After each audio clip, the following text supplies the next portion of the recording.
গাজা উপত্যকার পূর্ব খান ইউনিস এখানেই ঘটে গেল এক নাটকীয় রুদ্ধশ্বাস অভিযান। হামাসের সামরিক শাখা আল কাসাম ব্রিগেড জানিয়েছে তারা ইসরায়েলি বাহিনীর বিরুদ্ধে জটিল ও পরিকল্পিত হামলা চালিয়েছে। লক্ষ্য ছিল একজন ইসরায়েলি সৈন্যকে জীবিত বন্দী করা।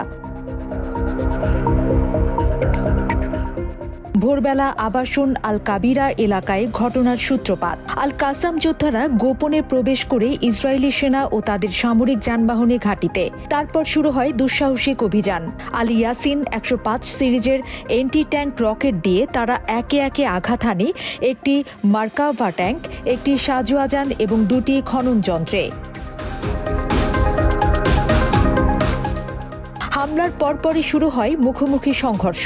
কাসাম যোদ্ধারা ঘিরে ধরে একটি ইসরায়েলি সেনা ইউনিটকে। তারা একজন ইসরায়েলি সেনাকে জীবিত বন্দী করার সর্বোচ্চ চেষ্টা চালায়, কিন্তু যুদ্ধক্ষেত্রের প্রতিকূল পরিস্থিতির কারণে তা সম্ভব হয়নি। শেষ পর্যন্ত তারা ওই সৈন্যকে হত্যা করে এবং তার অস্ত্র জব্দ করে সেখান থেকে সরে আসে।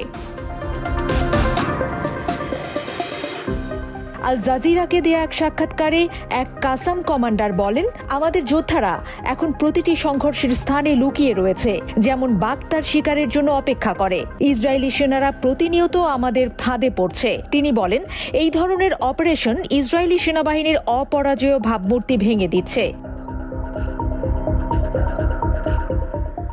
ইসরায়েলি পত্রিকা ইয়েদিওত আহরোনাথ এর রিপোর্ট অনুযায়ী 18 মার্চ থেকে গাজায় নতুন করে অভিযান শুরু হওয়ার পর থেকে এখন পর্যন্ত 39 জন ইসরায়েলি সেনা ও অফিসার নিহত হয়েছেন। অন্যদিকে কাসাম ব্রিগেডের মুখপাত্র আবু ওবায়দা আগেই সতর্ক করেছিলেন, গাজার উত্তরে থেকে দক্ষিণ পর্যন্ত প্রতিদিন ইসরায়েলি বাহিনী ক্ষতির মুখে পড়বে।